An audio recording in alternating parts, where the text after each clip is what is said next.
ایران کا اسرائیل پر منہ توڑ جوابی حملہ، 37ویں لہر میں سینکڑوں میزائل داغ دیے۔ ایران نے اسرائیل کے بن گوریان ایئرپورٹ پر میزائلوں کی بارش کر دی۔ تل ابیب سمیت مختلف شہروں میں سائرن بج اٹھے۔ اسرائیلی میڈیا کے مطابق ہے کہ بعد دیگر میزائل اسرائیلی ایئرپورٹ پر گرے۔ بن گوریان ایئرپورٹ پر خوفناک آگ لگ گئی۔ اسرائیلی آئرن ڈوم میزائل روکنے میں ناکام رہا۔ خطے میں امریکی تنصیبات بھی مسلسل ہدف۔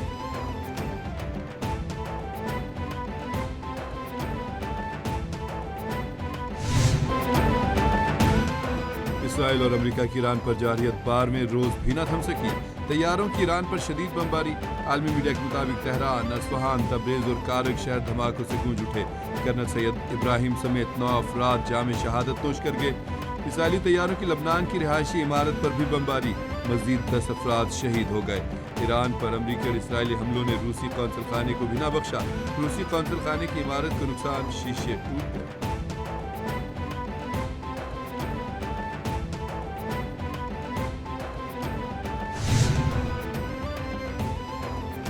امریکہ کے آبنائے ہرمز کھلوانے کی سر توڑ کوششیں۔ امریکہ کا مائنز بچھانے والی 16 ایرانی کشتیاں تباہ کرنے کا دعویٰ۔ امریکی سینٹرل کمانڈ سینٹکام نے کہا کہ امریکی فوج نے بارودی سرنگیں بچھانے کی کوشش ناکام بنا دی۔ 16 ایرانی کشتیاں تباہ کر دی۔ امریکی فورسز ایرانی حکومت کی سمندری طاقت کم کر رہی ہیں۔ جہاز رانی اور عالمی بحری سلامتی کی حفاظت جاری رہے گی۔ ایران نے بارودی سرنگیں بچھانے کی کوشش کی تو مزید کارروائیاں کرے گی۔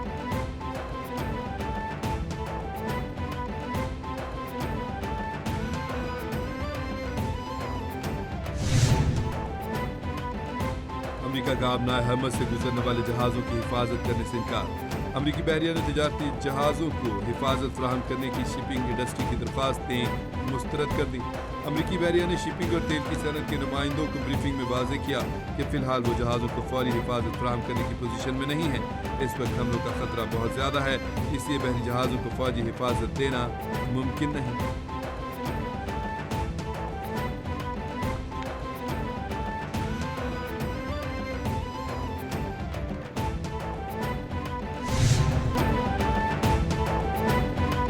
صدر کا آبنائے ہرمز میں بارودی سرنگیں بچھانے پر مزید کارروائیاں کرنے کا اعلان۔ ڈونلڈ ٹرمپ کہتے ہیں کہ آبنائے ہرمز سے بارودی سرنگیں ہٹانا ایران کا درست سمت میں بڑا قدم ہوگا۔ میرے خیال میں ایران کے نئے سپریم لیڈر امن سے نہیں رہ سکتے۔ ممکن ہے وہ ایران سے بات کریں، لیکن یہ شرائط پر منحصر ہوگا۔ اب ایران سے بات کرنے کی کوئی خاص ضرورت نہیں رہی۔ دیکھا جائے تو ایران کے خلاف جنگ جیت چکے ہیں۔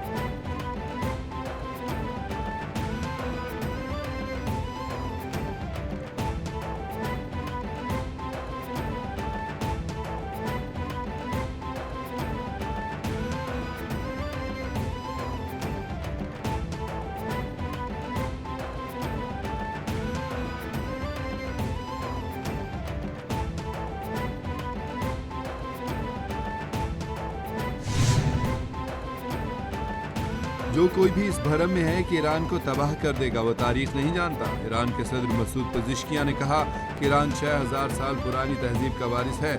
تاریخ میں ایسی کئی کوششوں کے باوجود آج تک کوئی بھی طاقت ہماری وراثت مٹانے میں ناکام رہی ہے۔ بہت حملہ آور آئے اور چلے گئے، لیکن ایران ہمیشہ مضبوط رہا۔ ہماری تاریخ مٹانے کی ہزاروں کوششیں کی گئیں۔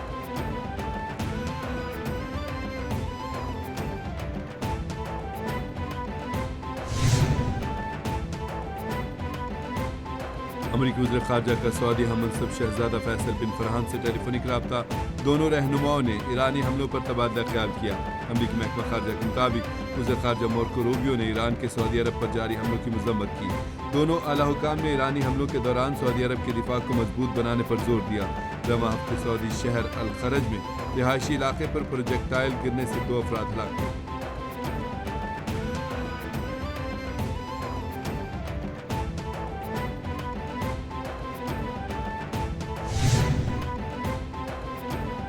مہنگائی کے ستائے عوام کے لیے اچھی خبر۔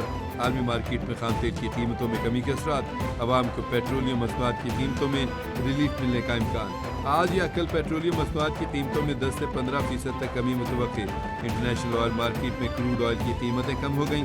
وزیر اعظم شہباز شریف نے گزشتہ روز قوم سے خطاب میں کہا تھا کہ انٹرنیشنل مارکیٹ میں جب خام تیل کی قیمتیں کم ہوں گی ہم بھی کریں گے۔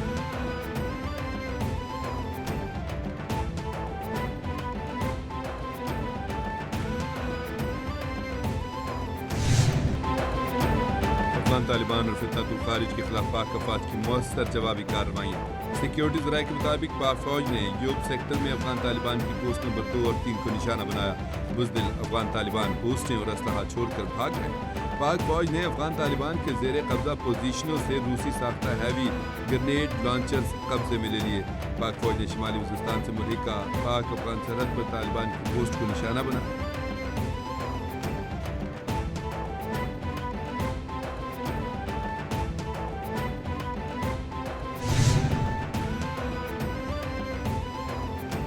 £190 ملین کیس بڑی پیش رفت۔ نیب نے بانی پی ٹی آئی اور بشرا بی بی کی سزا معطلی درخواستیں ناقابل سماعت دینے کی متفرق درخواست اسلام آباد میں دائر کر دی۔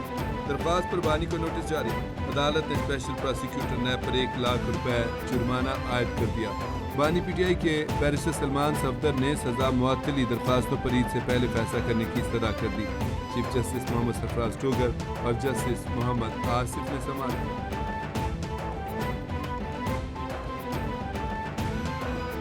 سر کہا جا رہا ہے خان صاحب عید گھر میں منائیں گے، آپ کیا کہتے ہیں؟ ہماری پوری کوشش ہے، لگے ہوئے اس کوشش میں کامیابی ملے گی سر؟ ہمیشہ ملی کامیابی۔ 9 مئی کو ریڈیو پاکستان حملہ کیس میں بڑی پیش رفت۔ وزارت خیبر پختونخوا سہیل آفریدی ریڈیو پاکستان حملہ کیس میں نامزد۔ چالان میں سابق صوبائی وزراء تیمور سلیم جھگڑا، کامران بنگش، ضلعی صدر عرفان سلیم اور کارکن عامر چمکنی بھی نامزد۔ ریڈیو پاکستان کے وکیل اور تفتیشی افسر ازداد دہشت گردی عدالت نمبر 3 میں پیش۔ تفتیشی افسر نے چالان عدالت میں پیش کر دیا۔ پشاور کی ATC عدالت نے اسپیشل پبلک پراسیکیوٹر کو طلب کر دیا۔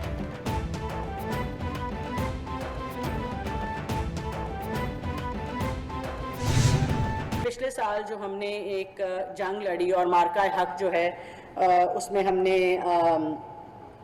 الحمدللہ ہمیں جو فتح حاصل ہوئی under the leadership of honourable prime minister and field marshal Syed Asim Munir صاحب، ان کی جو تینوں فورسز ہیں ہماری، اسپیشلی جو ایئر فورس تھی، the kind of cyber security, cyber defence capabilities, the whole system, ministry اس میں انوالو تھی، NTC انوالو تھی، ہماری NSERTS انوالو تھیں، NTIS بھی انوالو تھی، ہمارے سائبر کمانڈ جو ہیں ساری فورسز کے وہ انوالو تھے۔ ٹیکنالوجی میں ترقی کے ساتھ سائبر سیکیورٹی کے خطرات بھی بڑھ رہے ہیں۔ پچھلے سال ہم نے اپنے سے کئی گنا بڑے دشمن سے تاریخی جنگ لڑی۔ وفاقی وزیر IT شیزہ فاطمہ کا سائبر سیکیورٹی کے حوالے سے تقریب سے خطاب، کہنے لگیں وزیر اعظم کے ویژن کے تحت ملک ڈیجیٹلائزیشن کی جانب گامزن ہے۔ محفوظ ڈیجیٹل پاکستان حکومت کی ترجیح ہے۔ ڈیجیٹل نیشن پاکستان ویژن میں سائبر سیکیورٹی پر بھی بھرپور توجہ دی جا رہی ہے۔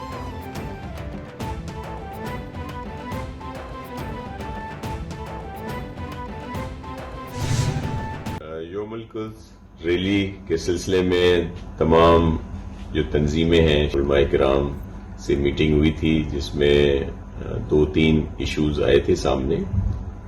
ایک اس دن چھٹی کا اعلان ہو، اور دوسرا شارع فیصل پہ یہ ریلی کرنی ہے، اور رہبر معظم کے نام سے کوئی بڑی شاہراہ یا کوئی بڑا پروجیکٹ ہے وہ ان سے منسوب کرنا۔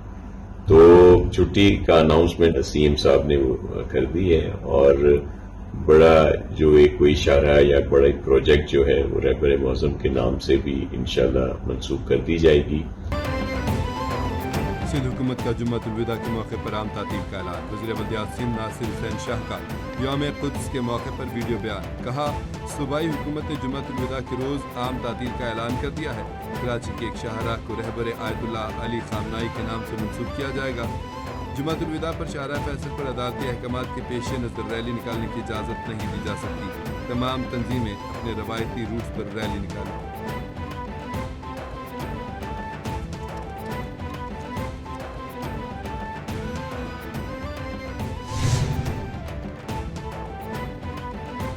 حضرت علی کرم اللہ وجہ الکریم کا یوم شہادت ملک بھر میں آج مذہبی عقیدت و احترام کے ساتھ منایا جا رہا ہے۔ مختلف چھوٹے بڑے شہروں سے جلوس برآمد۔ کراچی کا مرکزی جلوس نشتر پارک سے برآمد جلوس حسینیہ ایرانیہ امام بارگاہ کھارا در پہنچ کر اختتام پذیر ہو گیا۔ لاہور میں مرکزی جلوس مبارک حویلی سے برآمد ہوا۔ راولپنڈی میں یوم علی کا مرکزی جلوس امام بارگاہ کرنل مقبول پہنچ کر اختتام پذیر ہو گیا۔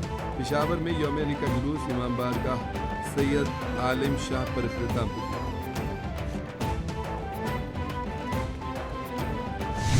اقوام متحدہ میں افغان مندوب نے طالبان رجیم کی دہشت گردانہ پالیسیوں کو بے نقاب کر دیا۔ سیکیورٹی کونسل اجلاس میں افغانستان کے قائم مقام مندوب نصیر احمد فائق نے طالبان کی ناکامیوں کی خلائی کھول دی۔ نصیر احمد فائق کے مطابق طالبان نے عالمی دہشت گرد گروپوں کے لیے سازگار ماحول فراہم کیا جو دوحہ معاہدے کی خلاف ورزی ہے۔ ماہرین کے مطابق اقوام متحدہ میں افغان مندوب کا حالیہ بیان افغانستان میں دہشت گردوں کی موجودگی کے پاکستانی موقف کی جیت ہے۔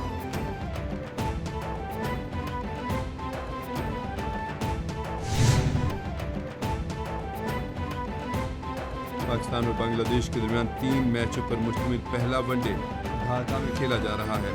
ڈھاکہ کے شیر بنگلہ اسٹیڈیم میں کھیلے جانے والے میچ میں بنگلہ دیش نے پاکستان کے خلاف ٹاس جیت کر پہلے فیلڈنگ کا فیصلہ کیا۔ پہلے ون ڈے میچ میں پاکستان کی جانب سے 3 کھلاڑی ڈیبیو کریں گے۔ صاحبزادہ فرحان، معاذ صداقت اور شامل حسین اپنے کیریئر کا پہلا ون ڈے میچ کھیلیں گے۔ صاحبزادہ فرحان T20 ورلڈ کپ میں بھی ٹاپ سکورر رہ چکے ہیں۔